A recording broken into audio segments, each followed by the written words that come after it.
Hello बच्चों, आज हम जानेंगे मैटर इन अवर सराउंडिंग्स यानी हमारे आसपास के पदार्थ, इनके बारे में हम जानेंगे।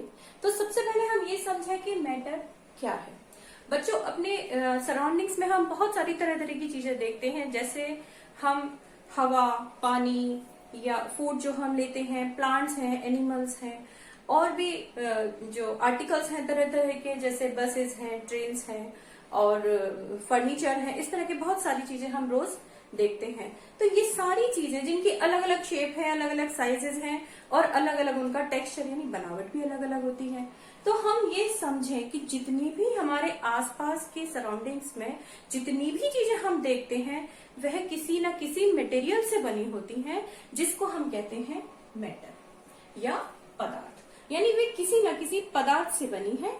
अब हम समझेंगे कि जितनी भी ये चीजें हम गिनाते हैं, चाहे हम पानी की बात करें या हम किसी बस, ट्रेन, किसी भी आर्टिकल की बात करें या फर्नीचर की बात करें या हम हवा की बात करें या फूड की हम बात करें, तो इनमें आप ध्यान देने वाली चीज ये होगी कि सबसे पहली बात तो ये होती है कि दे ऑक्यूपाई स्पेस, यानी वे जो सारी चीजें हैं, चाहे हवा हो, पानी हो या फूड जो हम लेते हैं वो हो या प्लांट्स हो, इनमें सबसे ध्यान देने वाली बात यह है कि ये स्पेस ऑक्यूपाई कर, यानी जगह घेरती हैं।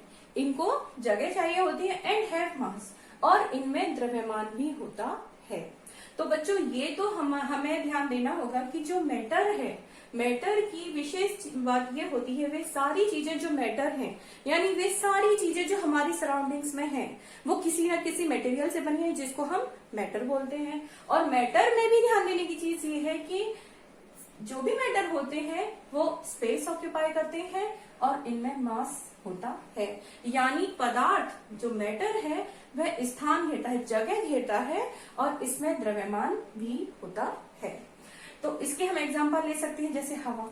हवा को भी हम महसूस करें कि यह स्थान घेरती है, तो इसके लिए हम पिछली क्लासेस में पढ़ चुके हैं कि अगर एक बैलून है और उसमें हम हवा भरें तो जो बैलून है वो फूल जाएगा। तो इसका मतलब क्या है, वो क्यों फूला? क्योंकि जो हमने उसमें हवा भरी उसने स्थान घेरा, जगह घेरी, और उसकी वजह से जो बैलून है वो फूल गया। तो हम ये मान लेंगे कि बैलून भी यानी हवा भी स्थान घेरती है। तो हमने एक एग्जाम्पल लिया। तो इसी तरीके से हम किसी भी मैटर की बात करें, किसी भी पदार्थ की बात करें, इनमें से बच्चों सभी के लिए आप समझेंगे कि हर मैटर ऐसा होता है जो कि स्थान घेरता है और सभी में मास भी होता है, यानी द्रव्यमान भी होता है। नेक्स्ट हम समझें कि हमारे पुराने समय में जो हमारे ऋषि मुनि होते थे, उन्होंने इन मैटर को 5 बेसिक एलिमेंट्स में डिवाइड किया था, जिनको हम पंच तत्व भी कहते हैं, और वे थे हमारे air, earth, fire, sky and water, यानी वायु, पृथ्वी, अग्नि, आकाश और जल।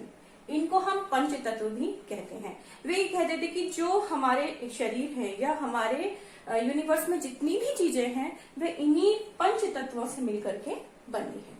लेकिन अब मॉडर्न साइंस में जो साइंटिस्ट हैं उन्होंने मैटर को डिवाइड किया है on the basis of physical nature and chemical nature, यानी उनका जो भौतिक गुण है और रासायनिक गुण है पदार्थ का, उसके आधार पर उन्होंने पदार्थ को बांटा है। बच्चों, यहाँ पर हम बात करेंगे फिजिकल नेचर ऑफ मैटर, यानी पदार्थ का भौतिक स्वरूप। इसमें हम समझें कि भौतिक स्वरूप यानी फिजिकल नेचर से हमारा मतलब क्या है। फिजिकल नेचर से हमारा मतलब है कि किसी भी मैटर को हम देख करके, छू करके या किसी चीज में डिसॉल्व करके उसके बारे में जो भी पता लगा सकते हैं, उसको हम कहेंगे कि हम उसके फिजिकल नेचर को यानी उसके भौतिक स्वरूप को हम टेस्ट कर रहे हैं, जान रहे हैं, उसके बारे में हम समझ रहे हैं। तो इसके लिए हम सबसे पहला जो पॉइंट लेते हैं वो ये है, matter is made up of particles, यानी पदार्थ कणों से मिलकर बना है। तो अब आप समझें कि बड़े बड़े ओशन हैं, लेकिन वो किससे मिलकर बने हैं? पानी की छोटी से छोटी बूंदों से मिलकर बने हैं। बड़े बड़े डेजर्ट हैं, वो भी किससे मिलकर के बने हैं? बहुत छोटे छोटे सैंड पार्टिकल से मिलकर के बने हैं।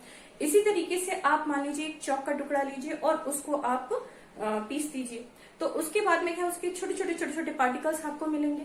तो इससे हम समझेंगे उन छोटे छोटे पार्टिकल से ही वह बड़ा चौक का टुकड़ा बना है। तो हम इसी मैटर की इसी फिजिकल नेचर को यहाँ पर टेस्ट करेंगे और इसके लिए हम एक एक्टिविटी करेंगे। तो इसमें हमें ये देखना है कि जो पदार्थ है वह कणों से मिलकर बनता है या matter is made up of particles. इसके लिए हमने क्या किया, एक बीकर लिया और इस बीकर में हमने क्या लिया है, वाटर लिया है।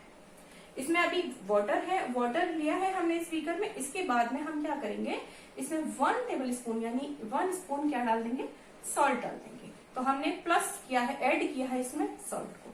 तो ये जो सॉल्ट है आपने देखा कि ये वाटर है और यहाँ पर सॉल्ट जो है वो आ गया। इसके बाद हम क्या करेंगे, एक ग्लास यानी कांच के छड़ लेंगे और उससे इस सॉल्यूशन को स्टेयर करेंगे, मिलाएंगे। तो हम देखेंगे कि जो सॉल्ट यहाँ पर इकट्ठा था वह इस वाटर में जाकर के डिसॉल्व हो गया। तो आप ये समझें कि यह जो सॉल्ट पार्टिकल थे वे अब हमें पानी में नहीं दिखते, तो वे कहाँ चले गए। बच्चों यहाँ पर ध्यान देने की चीज ये है कि यहाँ पर जो वाटर है, वाटर क्या है, वाटर भी पार्टिकल से मिलकर बना है। अब इसमें हमने डाला सॉल्ट के भी छोटे छोटे पार्टिकल्स होते हैं जो कि आप थोड़े थोड़े अगर सॉल्ट को आप देखें तो उसमें आपको पार्टिकल्स दिखेंगे भी। इसी तरह वाटर की भी ड्रॉपलेट्स होती हैं और वो भी और भी छोटे पार्टिकल से मिलकर बनी होती हैं।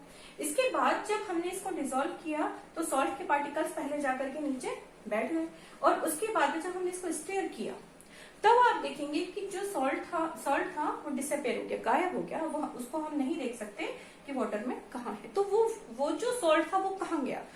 इन वाटर पार्टिकल्स के बीच में जो फ्री स्पेस है, यानी वाटर भी पार्टिकल्स से मिलकर के बना है, तो वाटर पार्टिकल्स के बीच में जो फ्री स्पेस है वहां पर सॉल्ट के पार्टिकल्स जाकर के डिसॉल्व हो गए, एडजस्ट हो गए, मिल गए और इस तरह से जो सॉल्ट है वो यहाँ पर डिसअपेयर हो गया। तो ये तो हुआ आपका matter is made up of particles, यानी इससे आप समझ सकते हैं कि जो भी मैटर हैं वे सब किससे मिलकर के बने हैं, पार्टिकल से, छोटे छोटे पार्टिकल से मिलकर के बने हैं या पदार्थ कणों से मिलकर बना है।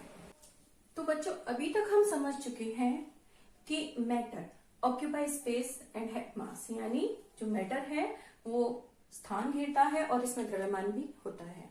इसके बाद हमने इसकी फिजिकल प्रॉपर्टी के बारे में जाना, यानी हमने एक एक्टिविटी के जरिए ये पता किया कि जो मैटर है वो छोटे छोटे पार्टिकल से मिलकर के बना हुआ है। अब हम नेक्स्ट उसकी जो प्रॉपर्टी है, फिजिकल प्रॉपर्टी, उसका दूसरा जो भौतिक गुण है उसके बारे में जानेंगे। How small are these particles of matter, यानी हम अभी तक ये बोल रहे हैं कि मैटर जो है वो छोटे छोटे पार्टिकल से मिलकर के बना है, लेकिन अब अगर हम ये टेस्ट करना चाहें कि कितने छोटे पार्टिकल से मिलकर के बना है तो उसके लिए हम एक एक्टिविटी करके देखते हैं। तो बच्चों इसके लिए हमने क्या किया, एक बीकर लिया और उसमें हमने 100 ml वाटर ले लिया। इसके बाद में हमने 2 या 3 क्रिस्टल यानी छोटे छोटे 2-3 क्रिस्टल्स पोटेशियम परमैंगनेट के इस वाटर में ऐड कर दिए, मिला दिए। मिलाने के बाद आप देखेंगे कि इसका जो कलर है कुछ हो जाएगा पिंक। इसके बाद में हमने इस बीकर में से केवल 10 ml वाटर ले लिया, यानी ये जो कलर्ड वाटर था, पोटेशियम परमैंगनेट वाला वाटर था, ये 10 ml वाटर लेकर के और दूसरे बीकर में डाला जिसमें पहले से 100 ml पानी था। यानी कि हमने ये सब बीकर में क्या लिया हुआ है, इसमें 100 ml वाटर है, इसमें हमने ऐड किया, ये हो गया आपका KMnO4 मिलाया और इसका जो कलर है ये हो गया आपका पिंक कलर। इसके बाद में हमने इनमें 90 ml वाटर लिया, क्योंकि 10 ml वाटर हम हर बीकर में से लेकर के और उसमें मिलाने वाले हैं। तो टोटल जो वाटर होना चाहिए वो 100 हमको रखना है हर बीकर में। तो क्योंकि 10 हम इसमें से लेकर के दूसरे में डालेंगे तो हम यहाँ भी 90 लेंगे, यहाँ भी 90 ml वाटर लेंगे और यहाँ पर भी 90 मिलीलीटर वाटर लेंगे। तो अब हमने क्या किया, इस बीकर में से, यानी ये जो पिंक कलर हमारा वाटर था, इसमें से हमने 10 ml वाटर लिया और इस वाले बीकर में डाल दिया। अब यहाँ पर भी जो वाटर है वो 100 ml हो गया, 100 ml हो गया। अब लेकिन आप ये देखेंगे कि इसका जो कलर है, इस वाले बीकर में जो वाटर है, इसका जो कलर है वो इससे थोड़ा सा हल्का हो गया। इसके बाद हम सेम प्रोसेस को फिर से करेंगे। हम क्या करेंगे, इसमें से फिर 10 ml वाटर ले लिया और दूसरे बीकर में डाला जिसमें पहले से प्लेन वाटर था। तो अब क्या हुआ, इसका जो कलर था वो इससे भी हल्का होता चला गया। आप देखेंगे इसके बाद फिर हमने सेम प्रोसेस दोहराई। यहां से हमने 100 ml वाटर लिया, 100 ml वाटर में से 10 ml वाटर लिया और फिर इस तो इसका कलर और हल्का होता चला गया। आप देखेंगे कि कुछ समय बाद, यानी आपने ये यहाँ पर 3-4 बार किया, आप इसको 8 या 10 बार इस प्रोसेस को करेंगे तो आप देखेंगे एंड में जो वाटर है उसका कलर चेंज नहीं होगा, और कम और कम और कम होता जाएगा, लास्ट में उसका जो कलर है बिल्कुल भी चेंज नहीं होगा। तो ये जो हमने एक्टिविटी की, इससे हमें क्या समझ में आया? इससे हमें ये समझ में आया कि केवल 2 या 3 क्रिस्टल हमने पोटेशियम परमैंगनेट के लिए थे, जिसने इतने सारे वाटर को कलर कर दिया। यानी इन छोटे से पार्टिकल्स ने भी इतने सारे पानी को जब कलर्ड कर दिया, तो इसका मतलब ये जो छोटे छोटे 2-3 क्रिस्टल थे वह इतने ज्यादा पार्टिकल्स में से मिलकर के बने हुए हैं कि वे अपने और छोटे पार्टिकल्स में, यानी जब इसने KMnO4 ने यानी पोटेशियम परमैंगनेट ने जब इस वाटर को कलर किया, इसका मतलब था कि इसके जो पार्टिकल्स थे, इसके जो कण थे, वह इस वाटर के पार्टिकल्स में डिसॉल्व हो गए, जाकर के मिल गए, यानी वो और छोटे पार्टिकल्स में टूट गए। उसके बाद जब वो फिर से हमने दूसरे बीकर में इसको किया, तब वो और ज्यादा छोटे पार्टिकल्स में टूटे। उसके बाद में फिर से हमने सेम प्रोसेस दोहराई, तो वो और छोटे और छोटे और छोटे पार्टिकल्स में टूटते चले गए। यानी मैटर के जो पार्टिकल्स होते हैं वो इतने ज्यादा छोटे होते हैं कि हम उनको इमेजिन भी नहीं कर सकते, हम नहीं सोच सकते कि वह कितने ज्यादा स्मॉल होते हैं। तो बच्चों, इस एक्टिविटी से हम समझे कि how small are these particles of matter, यानी मैटर के जो पार्टिकल्स हैं, मतलब मैटर जो हमें चीजें दिखती हैं, उनके पार्टिकल्स वास्तव में कितने छोटे से छोटी फॉर्म में होते हैं। आप चाहें तो इस एक्टिविटी को 100 ml वाटर लीजिए और उसमें 2 या 3 ड्रॉप ऑफ डेटॉल, इस तरह की कोई भी चीज डाल करके करिए और फिर सेम प्रोसेस दोहराइए। तो वहां पर कलर चेंज नहीं होगा, लेकिन आपको डेटॉल की जो स्मेल है वह हर बार आती रहेगी। और कम, जब भी आप इस प्रोसेस को एक से दूसरी बार, दूसरे से तीसरी बार, तो थोड़ी कम थोड़ी कम थोड़ी कम, और उसके बाद में लास्ट में जो स्मेल है वो नहीं आएगी। इससे आप यह समझ पाएंगे कि जो डेटॉल के आपने 2 या 3 ड्रॉप्स डाली थी इस थोड़े थोड़े पानी में, तो इससे उस जैसे यहाँ आपने 100 ml डाला, 100 ml डाला, तो अगर आपने 10 टाइम्स कर लिया तो वो मिलाकर के 1000 ml हो गया। यानी 2-3 जो आपने ड्रॉप डाली थी डेटॉल की, उसने इतने सारे वाटर को भी क्या कर दिया, अपनी जो स्मेल थी उसमें डाल दी। यानी उसके जो पार्टिकल्स है उन्होंने अपनी प्रॉपर्टी इतने सारे वाटर में भी शो की। तो इससे आप समझ सकते हो कि how small are these particles of matter.